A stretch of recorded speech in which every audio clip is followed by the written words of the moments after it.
अस्सलाम वालेकुम, कैसे हैं आप सब। उम्मीद करती हूँ आप खैरियत से होंगे। ये मेरे पास ब्रांडेड शर्ट है, खद्दर का फैब्रिक है। इस पर मैं आपको डिज़ाइनिंग बताऊँगी इस लेस के साथ। बस इस लेस का यूज़ करते हुए मैं इस शर्ट को स्टाइलिश लुक दूँगी और बिल्कुल ब्रांड स्टाइल में पूरी फिनिशिंग के साथ स्टिच करना सिखाऊंगी आपको। आपने वीडियो को फुल वॉच करना ताकि आपको हर एक स्टेप की बहुत अच्छे से समझ आ सके। ट्राउज़र के साथ का मैंने ये फैब्रिक लिया है, सीधा ये फैब्रिक है। इसकी लंबाई और चौड़ाई मैं आपको बता देती हूँ।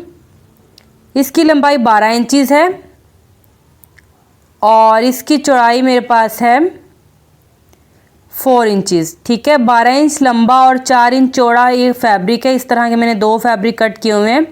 अब हमने इनको इस तरह से डबल फोल्ड करना है और प्रेस कर देना है।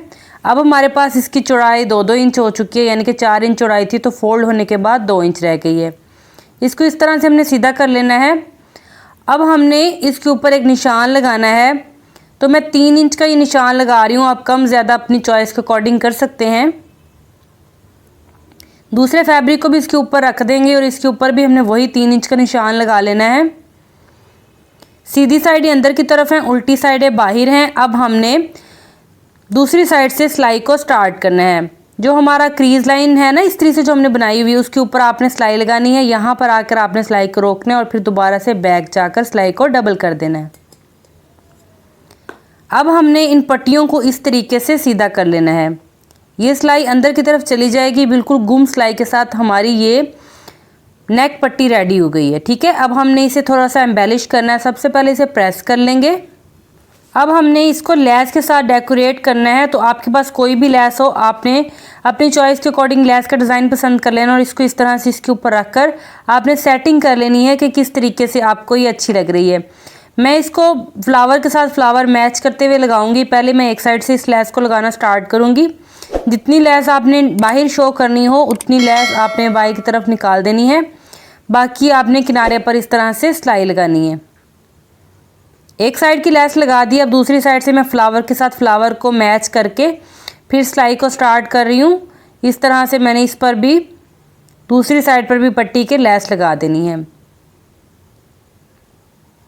ये देखें जी, लेस लग चुकी है। मैंने इसे प्रेस कर दिया है। हमारी ये नेक पट्टी बिल्कुल गुम सिलाई के साथ रेडी होगी। अब हमने इनके दरमियान का डिस्टेंस मेजर कर लेना है। जो सिलाई में आएगा उसको आपने नहीं देखना, जो आपका बाहर शो होगा ना फैब्रिक, उसको आपने देखना है। तो इन दोनों फ्लावर्स का डिफरेंस जो है ना, इनका जो डिस्टेंस है वो 1.5 इंच है। इसको हमने हाफ कर लेना है तो ये 0.25 इंच बन जाएगा। अब हमने बुकरम की एक पट्टी कट करनी है। इसकी चौड़ाई 4 इंच रखूँगी और इसकी लंबाई में रखूँगी तकरीबन 13 इंच। ठीक है, इन लाइंस को सीधा कर लूँगी मैं और कटिंग कर दूँगी। बुकरम की पट्टी आ चुकी है, इसको मैंने इस तरह से डबल फोल्ड कर लेना है। अब हमने बुकरम पर अपनी स्लिट की कटिंग करनी है, जिसमें हम अपना डिज़ाइन फिक्स करेंगे। तो इसकी चौड़ाई उतनी रखनी है जितनी हमने लेस को डबल फोल्ड करके इसकी चौड़ाई निकाली थी, यानी कि 0.25 इंच। 1 इंच से 3 पॉइंट कम। ठीक है, थोड़ी थोड़ी दूरी पे मैं इस तरह से 0.25 इंच के निशान लगा रही हूँ। अब हमने लंबाई रखनी है इस पट्टी की कि कितनी हमें लंबाई चाहिए। तो मैं 11.5 इंच की पट्टी तैयार करना चाहती हूँ, तो मैंने 11.5 इंच का एक निशान लगा लिया है, 11.5। अब हमने इन लाइन्स को स्केल की हेल्प से ना स्ट्रेट कर देना है। अब हमने बाहर से भी निशान लगा देने हैं, जितना आप बाहर से इसको शो करना चाहें, आधा इंच, 1 इंच। मैं इसको भी 0.25 इंच ही रख रही हूँ, 1 इंच से ना 3 पॉइंट कम है। ठीक है, सारे निशान लगाने के बाद हमने इसकी कटिंग करनी है। पहले बाहर वाले हम कटिंग करेंगे, बाद में हम अंदर वाले फैब्रिक की कटिंग करेंगे इस तरीके से। अगर आप मेरे चैनल पर नए हैं तो चैनल को सब्सक्राइब कर लें। इस चैनल पर आपको बहुत इन्फॉर्मेटिव वीडियोस मिलती रहेंगी। जो डिज़ाइन ट्रेंडिंग में होगा सबसे पहले आपको इस चैनल पर देखने को मिलेगा। तो पट्टी की कटिंग हो चुकी है। अब हमने नेक की कटिंग कर लेनी है। तो इसके लिए हमने एक बुकरम का पीस लेना है, उसको इस तरह से हमने डबल फोल्ड कर लेना है। मैं एक नॉर्मल साइज़ का नेक बना रही हूँ, आप इसकी लंबाई चौड़ाई अपने साइज़ के अकॉर्डिंग रखिएगा। मैं 3.5 इंच चौड़ाई और 5 इंच लंबाई रख रही हूँ, क्योंकि नीचे से इसका स्लिट भी ओपन होगा, तो 5 इंच लंबाई काफ़ी रहेगी। अब हमने इन निशानों को इस तरह से मिलाकर शेप दे देनी है। अब हमने यहाँ से राउंड शेप बनानी है, उसके लिए आपने 1 इंच का निशान लगाना है। उसके बाद आपने डिस्टेंस मेजर कर लेना है, ये 3 इंच का आ रहा है, ऊपर से भी 3 इंच का हमने निशान लगाएंगे और इन दोनों निशानों को मिलाते हमने गुलाई दे देनी है। अब बाहर से भी हमने आउटलाइन देकर नेक की कटिंग करनी है। तो नेक की कटिंग करने के लिए मैं शर्ट के ऊपर इसको रखूँगी डायरेक्टली और अब हमने अंदर वाले निशान पर पहले कटिंग कर लेनी है, ठीक है, इस तरीके से। अगर आप बिगनर्स हैं तो पहले पिन लगा के इसको अच्छे से एडजस्ट कर लें ताकि आपकी कटिंग बिल्कुल परफेक्ट हो। अंदर वाला नेक कट हो चुका है, अब हमने बाहर वाले नेक की भी कटिंग कर लेनी है और इसे एक एक्स्ट्रा कपड़े पर हमने पेस्ट करना है। शर्ट को इस तरह से सीधा कर लेंगे और जो हमने स्लिट कटिंग की थी उसको हमने अटैच करना है। पहले जो अंदर से फैब्रिक निकला था ना बुकरम का पीस, उसको पहले पेस्ट करना है ताकि हमारी जो पट्टियाँ हैं ना वो बिल्कुल सीधी सीधी ना नेक पर फिक्स हो जाए। अब हमने इसको रखना है और बिल्कुल इसके साथ साथ हमने इसको प्रेस की हेल्प से पेस्ट कर देना है। अब हमने अंदर वाला ये बुकरम निकाल देना है। तो ये बिल्कुल अच्छे से हमारा बिल्कुल सेंटर में बुकरम फिक्स हो चुका है। इसके सेंटर से हमने इस तरह स्ट्रेट कटिंग कर देनी है, 1/2 इंच छोड़ देना है एंड से और इसको तिरछे कट नोक तक लगाने हैं, ठीक है। बुकरम नहीं काटनी, जस्ट कपड़े को ही काटना है आपने। अब हमने ग्लू स्टिक लेनी है और ग्लू स्टिक के साथ इस एक्स्ट्रा कपड़े को ना बैक साइड पे हमने इस तरह से पलट देना है। तो बहुत आसानी से ना ये टर्न हो जाएगा। अब हम जब इस पर प्रेस पे कर देंगे ना तो ये फिक्स हो जाएगा अपनी जगह पे। अगर आपने वीडियो को लाइक नहीं किया तो जल्दी से मेरी वीडियो को लाइक कर लें, मेरे चैनल को भी सब्सक्राइब करें ताकि आपको मेरी हर आने वाली इन्फॉर्मेटिव वीडियो सबसे पहले मिल सके। अब हमने अपनी पट्टियाँ लेनी है जो हमने तैयार की थी नेक के लिए और उसको इसके नीचे इस तरह से एडजस्ट करना है। जैसे आप इसको एडजस्ट कर सकते हैं, अच्छे से आपने इसे एडजस्ट कर लेना है। जब आपको लगे कि बिल्कुल परफेक्ट तरीके से एडजस्ट हो चुकी हैं उसके बाद आपने UHU लेनी है और लैस के किनारे पे ना इस तरह से आपने हल्की हल्की ग्लू लगानी है। इस तरह से आप कोई भी गम यूज़ कर सकते हैं, वैसे UHU अच्छे से फिक्स हो जाती है इसलिए मैं इसका यूज़ करती हूँ। और इसको बहुत एहतियात के साथ आपने फ़िक्स कर देना है। पहले एक साइड मैंने इस तरह से फ़िक्स की है, अब दूसरी साइड करूँगी। उसके बाद नीचे से भी हमने इसको अच्छे से फ़िक्स कर देना है। मैं बाद में इस नेक को बैक साइड से ना ओवरलॉक भी करवा लूँगी, ठीक है। अगर आपका लॉन का फैब्रिक हो या कॉटन वगैरह हो फिर ओवरलॉक की ज़रूरत नहीं है, ये खद्दर का फैब्रिक है इसलिए मैं इसे ओवरलॉक करवाऊँगी। अब हमने किनारे की एक सिलाई लगा देनी है।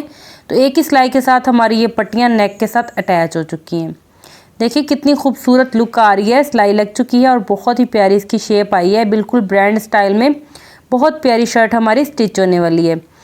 अब हमने ऊपर का नेक रेडी करना है तो इसके लिए जो हमने नेक कटिंग किया था उसको हमने सेंटर से कट करके हाफ कर लेना है और इसे एक एक्स्ट्रा कपड़े पर आपने चिपका लेना है प्रेस की हेल्प से।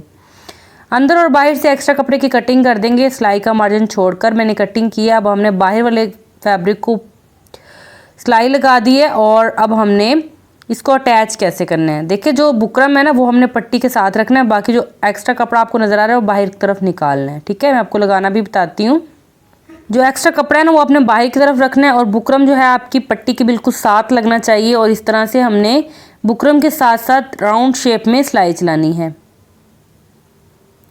आप कमेंट बॉक्स में बताया करें कि आपको मेरी डिज़ाइनिंग की समझ आ रही है और आपको मेरी डिज़ाइनिंग कैसी लगती है, ठीक है। आप अपनी फरमाइश पर भी कोई डिज़ाइन बनवा सकते हैं, आप कमेंट किया करें ताकि मुझे आइडिया हो कि आप किस टाइप की वीडियोस देखना चाहते हैं। दोनों साइडों पे हमने पट्टियाँ लगा दी, अंदर से मैं कट्स लगा दूंगी ताकि राउंड शेप है तो इजीली बैक साइड पे फोल्ड हो सके, ठीक है। मैंने कट्स लगा दिया। अब हमने इस तरीके से इसको पहले यहाँ आगे से फोल्ड करना है, उसके बाद बैक साइड पर इस तरह पलट देना और प्रेस करना। अच्छे से प्रेसिंग करने के बाद हमने इसको नीचे से हैंड स्टिच कर लेनी है। हैंड स्टिच करने के बाद मैंने बैक नेक भी रेडी किया और ये देखें कितना खूबसूरत तैयार हुआ है। वीडियो को एक लाइक कर दें। अब मैं आपको इसकी फ्रंट साइड दिखाऊंगी कि फ्रंट साइड से इसकी लुक किस तरह से आई है। बहुत ही प्यारा और बहुत ही सिंपल ये नेक डिज़ाइन है। कम मेहनत में आप इस तरह खूबसूरत ब्रांड स्टाइल में नेक रेडी कर सकते हैं। देखें जी कितनी फिनिशिंग है इसके अंदर। बस आपने वीडियो में जो स्टेप बताए जाते हैं उनको आप फॉलो करें और आसानी के साथ आप इस तरह से अपने प्यारे प्यारे सूट स्टिच करें। ये देखें मैं आपको फुल लुक इसकी दिखा रही हूँ। इसकी स्लिट चेक करें आप, ये देखिए कितना खूबसूरत हमारा ये नेक है। अच्छा मैं इस स्लिट को ना गुम सिलाई के साथ भी अटैच कर सकती थी, लेकिन मैंने बिगनर्स के लिए इसको ग्लू के साथ लगा के बस ऊपर से इसकी सिलाई लगा दी। बैक नेक भी आप देख सकते हैं मैंने इसे भी बुकरम के साथ रेडी किया। जैसे आप रेडीमेड कोई शर्ट लेते हैं ना तो उसके इस तरह से बुकरम से नेक रेडी हुआ होता है। स्लीव्स लगा दूंगी और फिटिंग कर लूँगी। आज मैं आपको इसके दामन की भी डिज़ाइनिंग दिखाने वाली हूँ। तो वीडियो को आपने छोड़कर कहीं नहीं जाना, वीडियो को आपने फुल वॉच करना है। देखिए स्लीव्स के आगे मैंने लेस लगाई है और इसको फिनिशिंग दी है पल्टे के साथ। तो पल्टा किस तरह से लगेगा ये भी मैं आपको बताऊंगी। बाजू की फिनिशिंग आपके सामने है। तो चलें दामन की तरफ चलते हैं। दामन की क्रीज लाइन मैंने प्रेस के साथ बिठा दी है। जैसे फिटिंग के बाद ना जो एक्स्ट्रा कपड़ा था उसको मैंने इस तरह फोल्ड किया। तकरीबन 1 इंच से ना थोड़ा सा कम है ये फैब्रिक, तो इसको मैंने इस तरह से फोल्ड कर दिया। प्रेस से सीधी सीधी मैंने इसको स्ट्रेट क्रीज बना ली है, ठीक है, चारों चाक पे। ये काम आपने कर लेना। उसके बाद आपने मशीन पे आ जाना है और ये जो क्रीज आपको नज़र आ रही है ना, ये हेल्प करेगी आपकी फिनिशिंग में और आपको ये पल्टा लगाने में आसानी होगी। देखें ये मैंने पट्टी रेडी कर ली है। इसकी चौड़ाई मेरे पास तकरीबन 2.5 इंच है। इसको मैंने आगे से फोल्ड किया और फिर इसके बाद मैंने एक साइड से भी इसको फोल्ड किया। इस तरह से मैं इसको लगाऊंगी इस लेस के साथ। तो इस लेस को हमने उल्टा करके रखना है शर्ट के ऊपर। इस तरह से लेस की उल्टी साइड मेरी तरफ है और सीधी साइड शर्ट की सीधी साइड के साथ मिलानी है।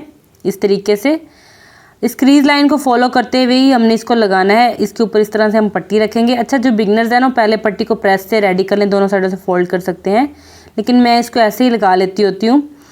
लेस का ना एक फ्लावर मैंने कटिंग कर लिया ताकि ना चौक के अंदर ना ज़्यादा मोटा मोटा फील ना हो। अब हमने इस पट्टी को लगाना स्टार्ट करना है। बिल्कुल किनारे की आपने सिलाई लगानी है। इस तरह से नीचे वाली क्रीज लाइन को आपने कंसीडर करना है, उसको फॉलो करते हुए ही आपने ये सिलाई लगानी है। ये देखें बहुत अच्छे तरीके से ना आपकी ये लेस लग जाएगी। जितनी लेस मैंने शो करनी थी उतनी मैंने बाहर की तरफ रखी है, बाकी मैंने इस पट्टी के अंदर दबा के लगा दिया। अब आपने देखना है कि कॉर्नर किस तरह से बनाऊंगी। मुझे पिछली वीडियो पे कमेंट आया था कि आप ही कॉर्नर बनाना भी बताया करें। ये देखें मैंने पलटे को बैक साइड पे पलटा और जितना मैंने फोल्डिंग का मार्जिन रखा हुआ है ना उतना ही हमने मार्जिन देके मैं बॉर्डर के साथ इसको इस तरह से फोल्ड कर रही हूँ और बहुत आसानी के साथ खुद ब खुद ही इसकी नोक बन जाएगी। ये देखिएगा आप, यहाँ से मैंने प्रेस से क्रीज नहीं बनाई क्योंकि मैंने बॉर्डर को फॉलो करना था। इस तरह से जितना हमने बॉर्डर शो करना है उसके साथ हमने लेस को रखा और इस तरह हम पट्टी के साथ इसकी सिलाई लगा रहे हैं। बिल्कुल किनारे की पट्टी को मैं साथ साथ फोल्ड करते जा रही हूँ और सिलाई लगाती जा रही हूँ। नेक्स्ट कॉर्नर भी मैं आपको बताऊंगी कि किस तरह से बनेगा। अब आपने समझना है। देखें इस तरह से आपने थोड़ा सा आगे आ जाना है शर्ट से और मशीन का धागा कट कर लेना है और पलटे को बैक साइड पे आपने फोल्ड करना है। फिर आपने अपनी क्रीज लाइन को कंसीडर करना है और उसके बाद इसको इस तरह से इसके ऊपर आपने ट्रायंगल शेप में फोल्ड कर लेना है और इस तरह से फिर से पट्टी को फोल्ड करते जाना और लेस को नीचे दबाकर आपने एक ही सिलाई के साथ पट्टी और फिनिशिंग पलटा आपने लगा लेना है। इस तरह से उम्मीद करूंगी कि आपको समझ आ गई होगी। फिर भी अगर कोई पॉइंट क्लियर ना हुआ हो तो आप कमेंट करके पूछ लिया करें, मैं इंशाल्लाह आपको गाइड करने की पूरी कोशिश करूंगी। अच्छा, मैंने ना ये जो कॉर्नर वाला फ्लावर है ना इसको मैंने दूसरे दोनों फ्लावर से कट करके सेपरेट कर दिया ताकि कॉर्नर बहुत ज़्यादा फिनिशिंग के साथ बनकर आए। इसी तरह हमने ऊपर तक इसको ना चाक तक लेकर आना है और फिर अपनी लेस को कट कर लेना है और यहाँ से हमने फिर से पलटे को इस तरह से फोल्ड करके इसकी फिनिशिंग देनी है और यहाँ पर अपनी सिलाई को एंड कर लेना है। ये देखें अब मैंने इसको प्रेस करना है। आप चाहें तो इसको फोल्ड करके भी प्रेस कर सकते हैं, लेकिन मैं इसको ऐसे ही बना लूँगी। यहाँ से हमने हल्का सा कट लगाना है जितना आपने फैब्रिक फोल्ड करना है ताकि आसानी से ये फोल्ड हो सके। अच्छा, नीचे दामन पे जो बॉर्डर है ना वो ऑफ वाइट कलर का है, तो हमने दामन बॉर्डर वाली जगह को छोड़कर इसके ना फोल्डिंग स्टार्ट करनी है क्योंकि बाद में मैं थ्रेड चेंज करके उतने हिस्से पर सिलाई लगाऊंगी। ठीक है, यहाँ से आपने सिलाई स्टार्ट नहीं करनी बल्कि जहाँ पर बॉर्डर एंड हो रहा है ना वहाँ से आपने चाक बनाना स्टार्ट करना है। अक्सर सूटों पे जो बॉर्डर होते हैं उनका कलर डिफरेंट होता है सूट के कलर से, तो आपने इस बात का ख्याल करना है कि वहाँ पर आपने उसी कलर का थ्रेड चलाना है जिस कलर का आपका बॉर्डर है। ठीक है, उम्मीद करूँगी कि आपको मेरी ये टिप भी समझ आ गई होगी। इस छोटी छोटी टिप्स के साथ ना आपका ड्रेस एक डिज़ाइनर लुक देता है और पता चलता है कि किसी एक्सपर्ट बंदे ने इसको स्टिच किया हुआ है। इस तरह से हमने अब इसको पट्टी को फोल्ड करते जाना है और अपने चाक को इस तरह से फिनिशिंग दे देनी है। ठीक है, इस तरीके से अब जहाँ पर बॉर्डर आ जाएगा मैं वहीं तक सिलाई को लेके जाऊँगी और फिर वहाँ पर सिलाई को मैं एंड कर दूँगी। बाद में मैं नीचे वाला धागा चेंज कर दूँगी मशीन का, ऑफ वाइट कलर का थ्रेड डालकर फिर मैं बॉर्डर वाली जगह पर सिलाई चलाऊँगी। मैं आपको लगा कर दिखाती हूँ। ये देखें जी, हमारे दामन का ये डिज़ाइन रेडी है, बल्कि पूरी शर्ट ही हमारी रेडी है। मैं आपको अब हर एक चीज़ की डिटेल बताने वाली हूँ। तो वीडियो को अगर आपने लाइक नहीं किया तो जल्दी से मेरी वीडियो को लाइक कर लें, मेरे चैनल को भी सब्सक्राइब करें। ये देखें, यहाँ से मैंने थ्रेड चेंज कर दिया था, नीचे वाला ऑफ वाइट कलर का डाल दिया, ऊपर हमारा वही शर्ट के साथ का ही थ्रेड है। ये देखिए, मैं आपको क्लोज भी दिखाऊंगी, आपको नज़र आ रहा होगा। ये देखिए, यहाँ से मैंने ऑफ वाइट कलर के थ्रेड से सिलाई लगाई है सारी, ताकि इसकी लुक ख़राब ना हो और बहुत अच्छा लगे। अगर मैं इसी सी ग्रीन कलर के थ्रेड से सिलाई लगा देती जैसे सारे लगा रही थी ना चाक पे, तो बहुत ज़्यादा ना रफ सा हो जाता हमारा ये दामन। यहाँ से मैंने इसको हैंड स्टिच किया ताकि ये खुले ना। और ये इसकी बैक साइड से लुक है हमारे दामन की, बहुत ही फिनिशिंग के साथ हमारा ये दामन रेडी हुआ है। और ये हमारी स्लीव्स हैं, स्लीव्स के आगे भी हमने पलटे के साथ लैस को लगाया और यहाँ पर भी मैंने बॉर्डर के साथ के थ्रेड के साथ ही सिलाई चलाई है। ये हमारा खूबसूरत सा नेक है, मुझे ये बहुत अच्छा लगा। आप बताइएगा कि आपको कैसा लगा। बैक नेक भी इसका पूरी फिनिशिंग के साथ रेडी हुआ है। मैं आपको बैक साइड से भी दिखाती हूँ। फ्रंट साइड से इस तरह से ना कुछ वी शेप में आएगा, जब आपने वेयर किया होगा ना तो हल्का सा ये कट खुलेगा। जब शर्ट पहनी होती है ना तो गला थोड़ा खुलता है, तो ये बहुत प्यारी लुक देगा। ये देखिए बैक नेक बैक साइड से मैं आपको दिखा रही हूँ। अब मैं आपको बैक साइड से इसका दामन भी दिखाऊंगी। इसकी स्लीव्स की आप फिनिशिंग चेक कर सकती हैं और बैक साइड से इसके चाक दामन देख लें, बिल्कुल जैसे फ्रंट पे हमने डिज़ाइन बनाया है बिल्कुल सेम एज इट वैसा ही बैक साइड पे डिज़ाइन है। और ये हमारी शर्ट की ओवरऑल लुक है। उम्मीद है आपको अच्छी लगी होगी मेरी मेहनत और मेरा सिखाने का अंदाज़ भी आपको पसंद आया होगा। अगर कोई पॉइंट रह गया हो जो मैं क्लियर नहीं कर सकी तो आपने मुझे कमेंट बॉक्स में बताना है, ताकि नेक्स्ट वीडियो में मैं उसको भी अच्छे से आपको समझा सकूँ। और नेक्स्ट वीडियो किस टॉपिक पे होनी चाहिए आप इस बात पर भी कमेंट किया करें, ताकि मुझे आइडिया हो कि मेरी ऑडियंस क्या देखना चाहती है। और ये डिज़ाइन आपको कैसा लगा ये भी आपने कमेंट बॉक्स में बताना है। वीडियो को लाइक करना बिल्कुल नहीं भूलना, चैनल को भी सब्सक्राइब कर लें, वीडियो को शेयर किया करें ताकि ज़्यादा से ज़्यादा लोग डिज़ाइनिंग को देखकर सीख सकें और अपना अच्छा सा सूट रेडी कर लें। इसी के साथ अब मुझे नहीं इजाज़त, हम मिलेंगे एक नई वीडियो में एक नए टॉपिक के साथ। अपना और अपने प्यारों का बहुत सा ख्याल रखिएगा। मिलेंगे एक नई वीडियो में, तब तक के लिए अल्लाह हाफिज़।